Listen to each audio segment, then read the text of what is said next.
Welcome back to PCOS Unfiltered. Nourish, Heal, Thrive. I'm your host, Lindsay, and today I'm so excited to have Kerri here with me again. You may also know her as the Sugar Knockout Coach. She is a fellow health coach who helps people break free from sugar cravings, understand what's really in their food, and make empowered choices for lasting health. Today, we're diving into the world of nutrition and ingredient labels, what to look for, what to question, and how to navigate all the confusing claims on packaging. Whether you're living with PCOS, managing blood sugar, or just want to feel confident in the grocery store, this conversation is full of practical tips you can start using today. But before I go any further, I have something very powerful to share with you. This October, I'm hosting a virtual event called Unwritten Healing Beyond the Diagnosis. And if you're ready to finally go deeper than symptom management, this is for you. On October 9th, the 16th, and 23rd, you'll hear real stories of healing from women who've been where you are, including Kerri, and learn practical tools that actually work, mind, body, and beyond. Tap the link in the show notes to grab your free spot and find out more. You don't have to settle for managing it. It's time to rewrite the story your doctor never told you was possible. And as a reminder, the content shared on PCOS Unfiltered is for informational and educational purposes only. The views and opinions expressed by the host and guests are not intended to serve as medical advice. Always consult with a qualified healthcare professional before making any changes to your diet, exercise, or treatment plan. The information shared is based on personal experience and expert interviews and is not a substitute for professional medical guidance. Now, grab your favorite snack, the healthy kind of course, and let's get into it. What are the marketing tricks on labels that consumers should be aware of? This is such a good one. I actually created a Surviving the Supermarket guide, which I'd be happy to share with your people. So let's look at this one. This one is organic, non-GMO, whole grain. There's a whole bunch of things on here. They actually have a marketing term for it. It's called greenwashing. Make it look pretty, sound nice. So there's words like light. Light just means less fat than the original. That doesn't really mean anything. But I grew up on that. So I have to, when I see light, I'm like, oh no, wait. Or sugar-free. Multigrain, that's another one. Love that one. That means it was a grain at one point, but this is a processed food, right? This was a grain. It's not really a grain anymore. Natural is an awesome one. This is natural. What does that even mean? It was made from a natural substance that went through a process that now isn't. I mean, they're trying to crack down on what you can and cannot say and the restrictions. We're still transitioning from that. Low carb is another one. Just because something says it's low carb, you still need to see what the actual ingredients are. Again, that's the whole story. Fortified is really funny. I once saw a doctor who told me that for my iron, I should eat fortified bread. We were just talking about that the other day. Yeah, fortified. You're like, what? Gluten-free is my favorite because I love gluten-free products, but Cool Ranch Doritos are gluten-free. So I think they're making a gluten-free Oreo. And I actually posted about gluten-free Oreos and someone bashed me and was like, well, gluten-free people still want to enjoy Oreos. I'm like, you missed the whole point of that post, was that it's not a health food because it says gluten-free. Do love the fact that things are gluten-free, but Cool Ranch Doritos, like, my friend tells me this because she's gluten-free and she still wants to eat Cool Ranch Doritos. And now I know that they're gluten-free. But sugar-free and low fat, those are the ones, like no fat, low fat, like, oh my gosh, it brings back like anxiety from back in the day. But low fat, because I did this forever, I went through fat free, and this is probably where my sugar addiction like really started to take off.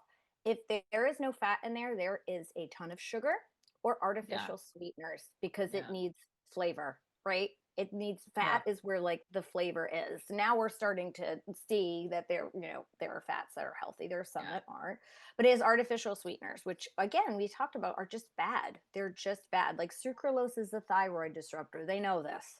It's still in our food. And the other thing about artificial sweeteners, they're so sweet. Sucralose is so sweet that our taste buds just become dull.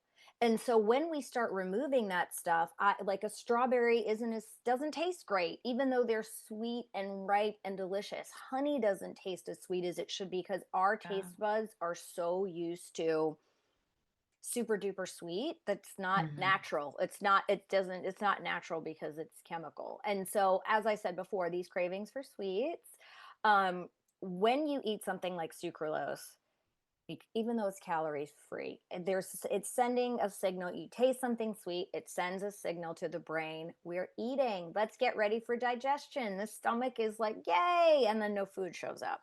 And so what does Yeah. the stomach do? Like, we're hungry, digestion's turned on, where's food?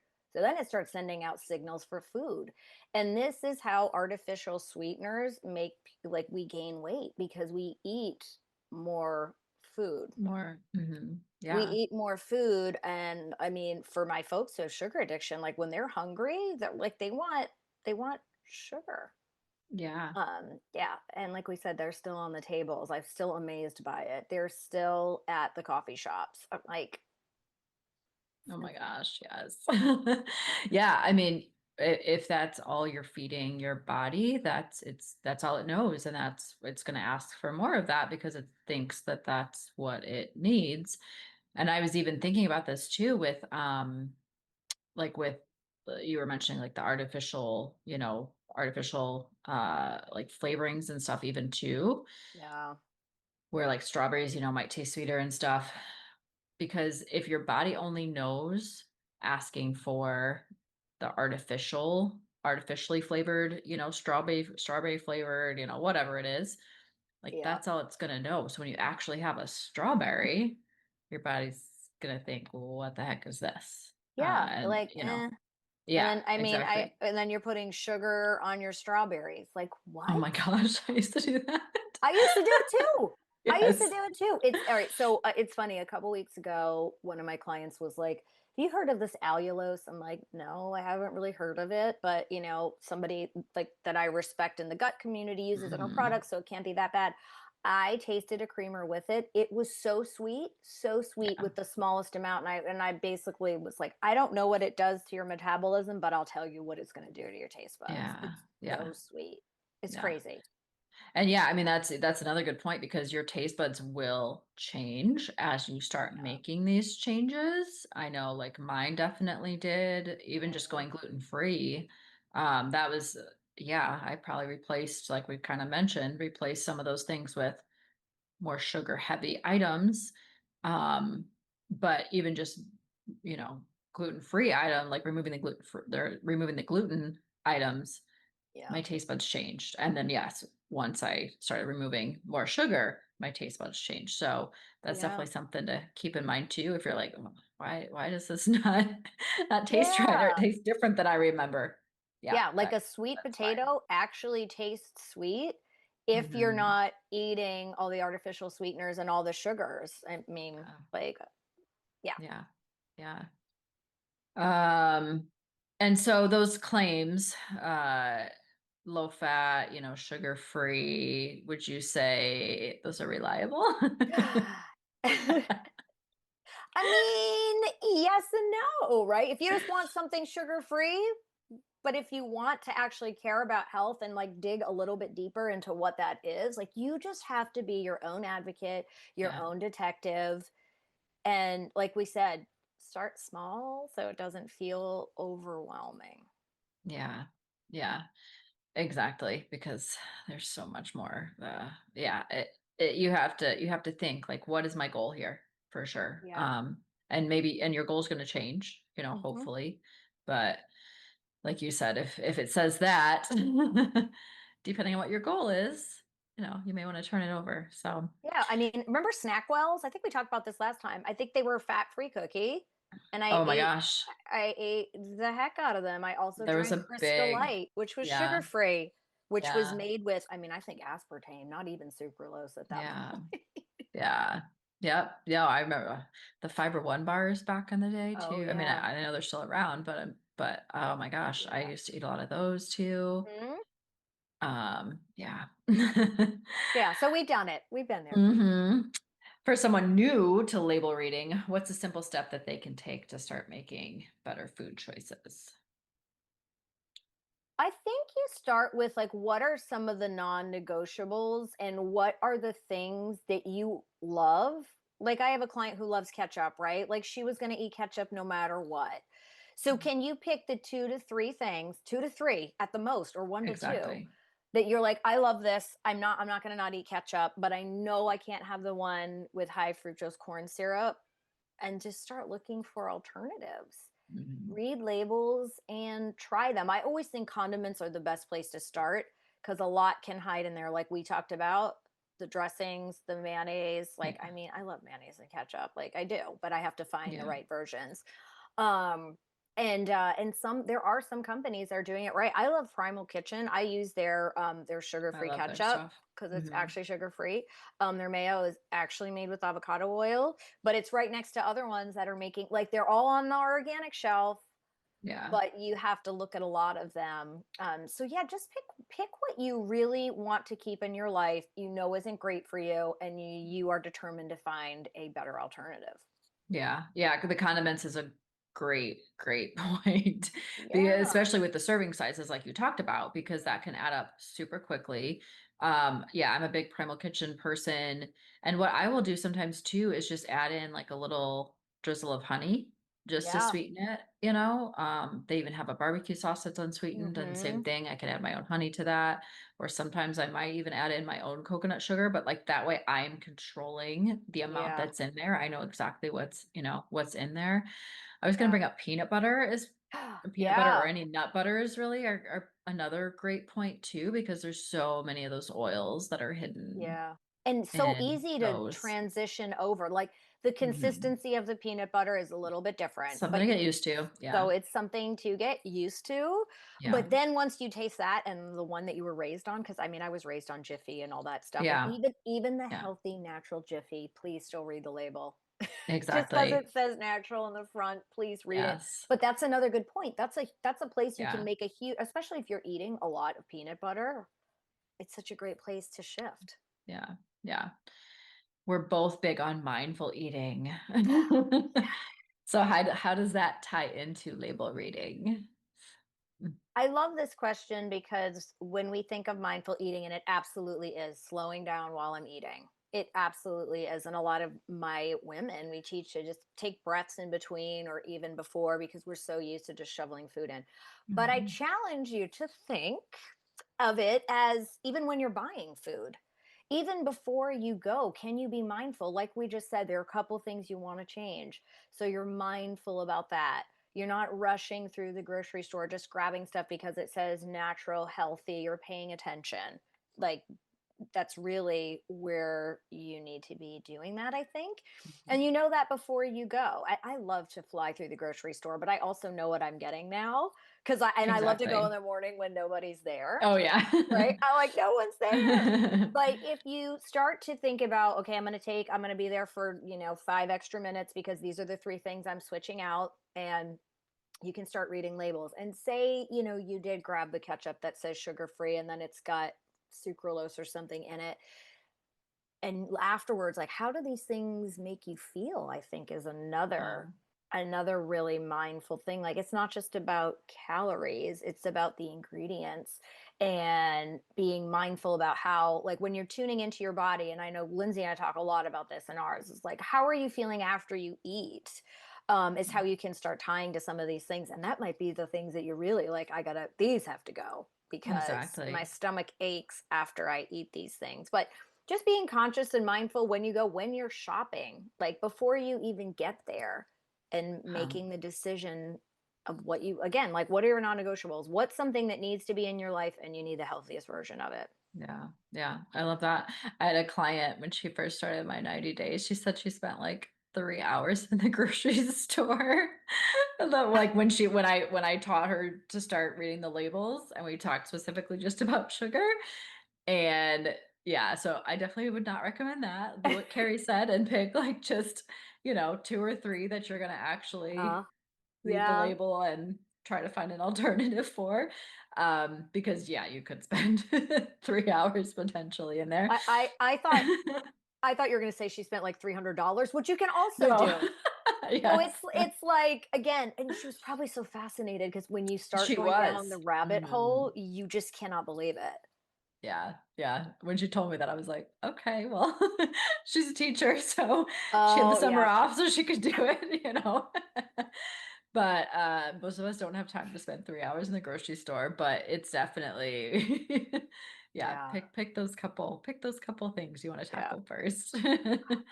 So funny. So you've mentioned, a client with diabetes, and so how does label reading change for people with specific health Mm. conditions? Yeah. So that's such a good question. So there's no one size fits all for everybody, and there just isn't. But when we're talking about diabetes or pre-diabetic or type 2, like it's the sugar and the carbs. Yeah. And even the carbs, even if you're like, I don't even want to deal with counting carbs, I hear you. Like the sugar content is what needs to be in there. And like we said, 5 grams or less per serving in what you're eating. Now, that doesn't mean eat 10 servings because it's just 5 grams, right? Yes. We need to really keep an eye on that. Um, and a lot of times their doctor, the doctors will tell them you just need to eat less sugar, but what exactly does that look like? And so I'm a health coach. I'm not a nutritionist, but I'm like, if you stick within these parameters, you should be okay. And then they need to figure out what's working for them, especially if they have on a continuous glucose monitor. They can see right then and there what's spiking for them. And we talk a lot about fiber with what they're eating. So that is a huge piece of it as well. But one of my clients, she's so cute. She was like, I had deli ham and it spiked my blood sugar. I'm like, well, Yeah. we don't think about it, but deli ham, it's cooked with whatever's in that Yes. bag, it's cooked with. It can be a lot of sugar. And Yeah. so it's been really eye opening for a lot of that stuff because even stuff without labels, right? Like deli ham Yeah. can Yeah. have a lot. So they really, really need to be mindful with that. That's why I'm like, if you can get a continuous glucose monitor, it is amazing to see. You're like your own little science experiment. Yeah. Yeah. So you can Yeah. see what's going on. And it's really like, and then it's easier to kind of shift the lifestyle when you're aware. Like if you have the data, because a lot of people are, I want to see that it's spiking my blood sugar. Because I was telling them after I went to one of Anya's workshops, and she was talking about if you eat grapes on an empty stomach, just grapes, it will spike your blood sugar. And people just cannot believe that. And I'm like, a lot of fruit Mhm. does that. You're eating Yeah. pineapple on its own, watermelon on its own. So we talk a lot Yeah. about food combining as well, which is a huge piece. But if when they're transitioning from, like we've said, from anything that's in a box, you need to read the label and understand the sugar content. Yeah, yeah. And it ties nicely into, my PCOS ladies too, because I Yeah. talk so much about insulin resistance. Like Yeah. again, every episode I feel like we end up talking about it. Um, and that's where the sugars, so yeah, like it might spike your sugar and you're doing fine now, but at some point your body's going to kind of give up and it's going to be harder and Yeah. harder. And that's where the insulin resistance comes into play, and it can play a huge role in women with PCOS. So even just tackling those sugars to start is, you could Yeah. see really big improvements, in your health and what's going on, your symptoms and all that, just by tackling the sugars at first. Yeah. And so I was never diagnosed with PCOS, but I had lots of cysts and they Mm, burst a lot. And that's why I ended up needing surgery. When I cut out that sugar, ladies, those go away and everyone's different. But yeah, for me, they've gone away and I haven't yeah, dealt with them since. And I think it was because I was insulin resistant that like I was in so there was so much sugar that my body was trying to exactly. process and I was a mess. So Yeah, listen to yeah. Lindsay. Now again, you mentioned, everybody's different. So this next question may not apply to everybody, but What advice do you have for parents teaching kids or teens to read labels? I still feel like we need to kind of talk about this because everybody is going to be in a different place, in their journey. And I think this is important as well. Is and it's so interesting because and we were talking a little bit about before, so my son's 12, right? And so he's understanding, but not like he wants to be cool. He wants to eat school lunch. There's sugar and candy everywhere. You go to a friend's, he goes to his dad's. The school lunches aren't fabulous. And I think there's ice cream and everything else they can be having. So for me, I started talking him to understand sugar content, and but I'm careful to not limit as much, Yeah. like try to explain with a limit, but not making it like it's forbidden because I know lots of people who were raised by hippie parents and never had any sugar. And as soon as they went to college, they binged on that. So we talk a lot about sugar content. That's the big thing. And food coloring is the second thing because these kids love candy. The food coloring will go away, but it's still there for now. And like I said, he's 12. And so we'll talk a lot about it, especially when he's like, well, can I have this candy? And we'll flip it over. And I'm like, well, it's candy, it's pure sugar. But oh, what dyes are in there? And it Yeah. opens up the conversation. Like if you want M&Ms, okay, well here's a better version, right? It's sugar, but it's the unreal. So yes, it's still sugar and there's still Yeah. a lot in it, but there aren't any dyes. And so we're trying to get him to understand that. I think that's age appropriate for him. And then if they're like teens, I would start talking to them about oils. Like have them start understanding oils. These are intelligent children. They learn a ton at school. They can wrap their head around that Yeah. and they can start to look at the ingredients. I mean, now my nephew and Alex, that's all they talk about is food dyes. Like, those stupid Calypso drinks. Not only is there like 55 grams of sugar, but it's got like blue coloring and something else in it. I'm like, so yeah, that's where I would Yeah. start. Yeah. Yeah. And I feel like too, especially, the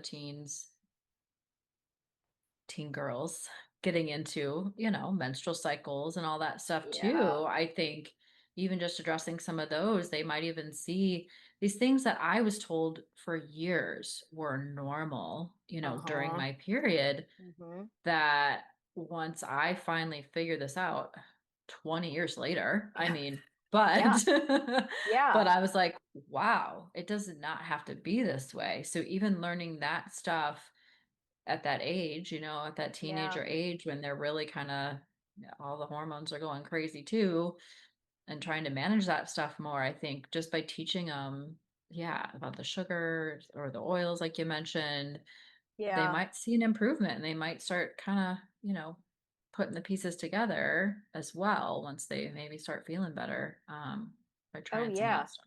I was told I was the kind of person that just had cysts. Wrong. Yeah, that's not normal. That's It's not not it's not That's normal. not yeah, yeah. Um, we talked a little bit about it, but apps, websites, tools, I'm like, there's such a big trend with these, and I don't know, I'm like, there's good and bad for Yes. sure. Yeah. So what would you suggest to kind of help people in either navigating certain, tools to use, certain apps to use versus just flipping it over and reading it Yeah. themselves? Yeah. So there's two apps that I like because you can scan the product and it makes it a little bit easier. So you're not at the grocery store for 3 hours, right? Yeah. So the one is the Yuka app.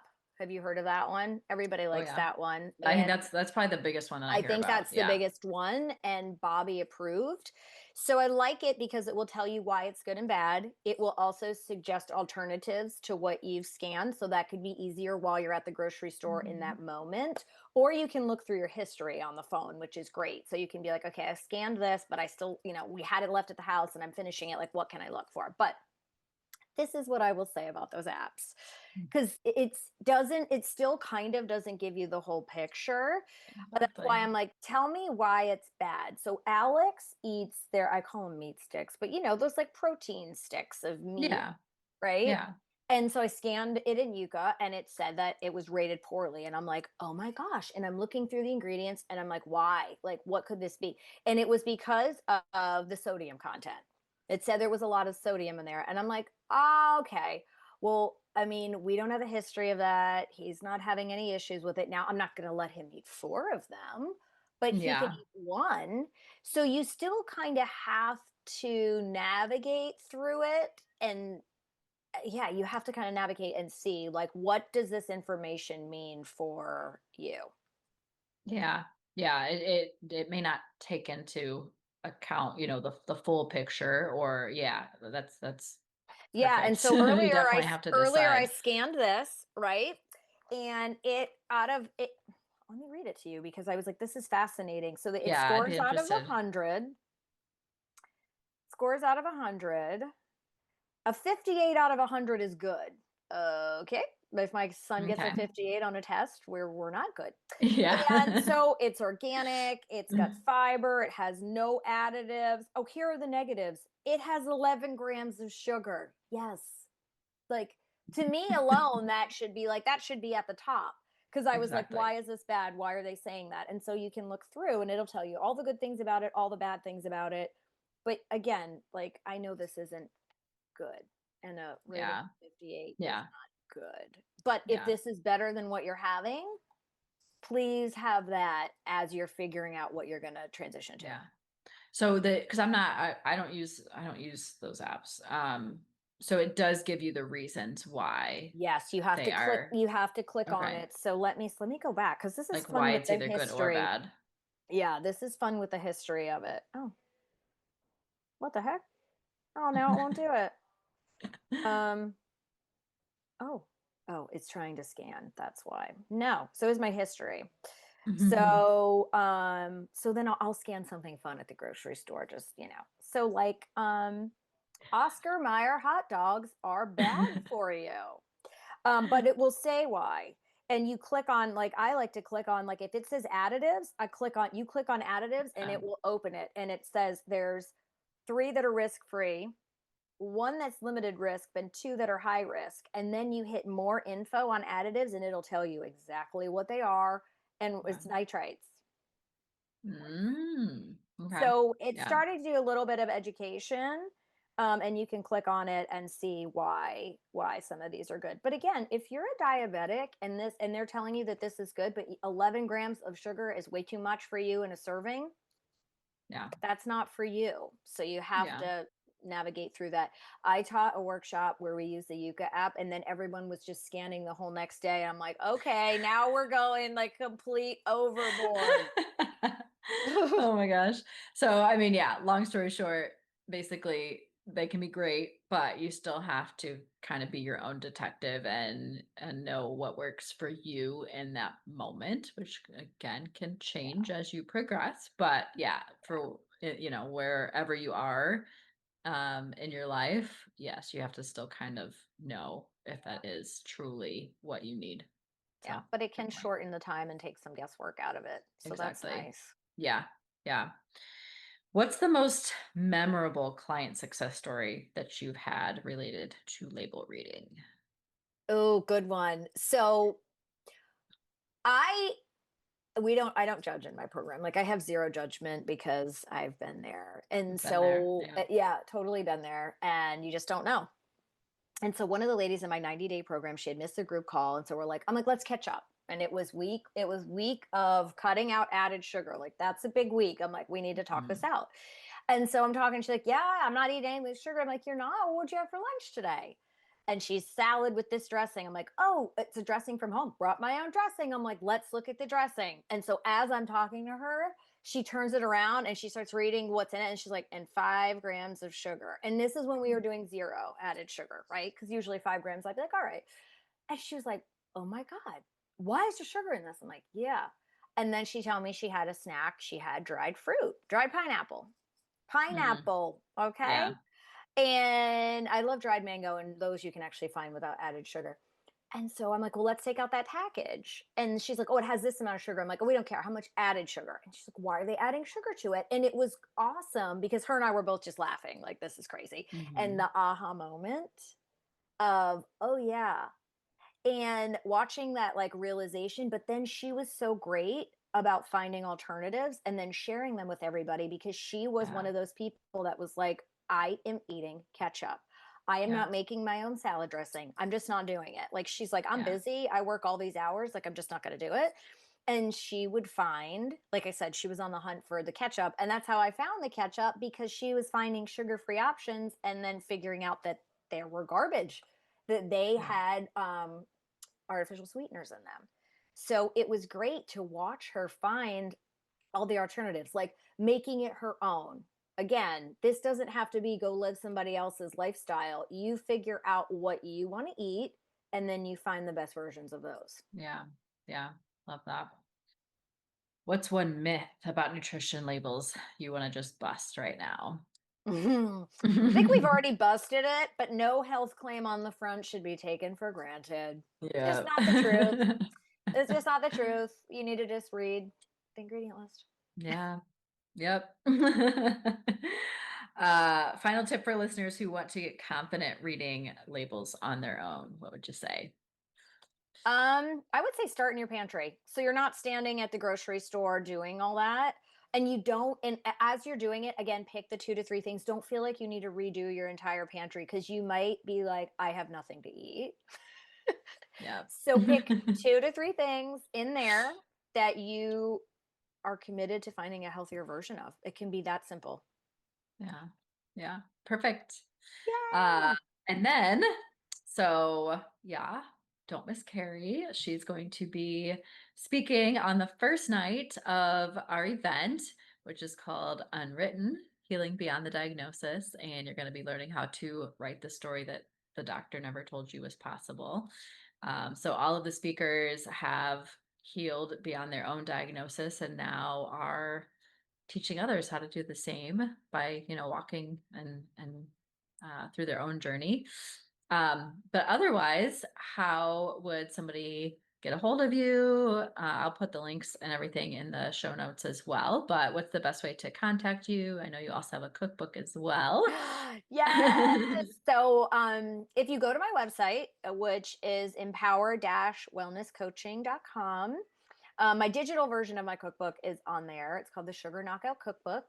Some people prefer digital. I prefer a hard copy. The hard copy is on Mhm. Amazon for anyone that's looking up for that. But on my website, you can reach me through there. Like, message me if you have any questions. I have a lot of great resources on that. I'm also on Facebook, just Kerri Pagliarini, or on Instagram. I know you'll put that in the show notes, but it's the Yeah. sugar_ko_coach. So that's kind of where I'm hanging out these days. And I would love Awesome. to answer your questions and help you out.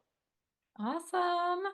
Well, we will see you on October 9th, the first night of this event that I'm super, super excited about. So details will be in the show notes on that one as well. But otherwise, thank you so much for joining me here today, and super excited for the next one. Yay. Thanks for having me. Thank you so much to Kerri for joining me today and sharing all of her expertise on reading labels and decoding ingredients. I know this is going to help so many women feel more confident and empowered in their food choices, especially those living with PCOS. For those listening, if you want to learn more from Kerri, check out all her info in the show notes to get her tips, resources, and programs. And remember, understanding what's in your food is not about perfection. It's about making informed choices that support your health, your hormones, and your life. If today's episode spoke to you, just imagine what's waiting for you inside Unwritten. This event is going to be raw, real, and so full of hope, with speakers who get it, tools that help, and a community that truly understands. Click the link in the show notes to find out more and join us in October. Your story isn't over, it's just unwritten. Thanks again for tuning in to PCOS Unfiltered.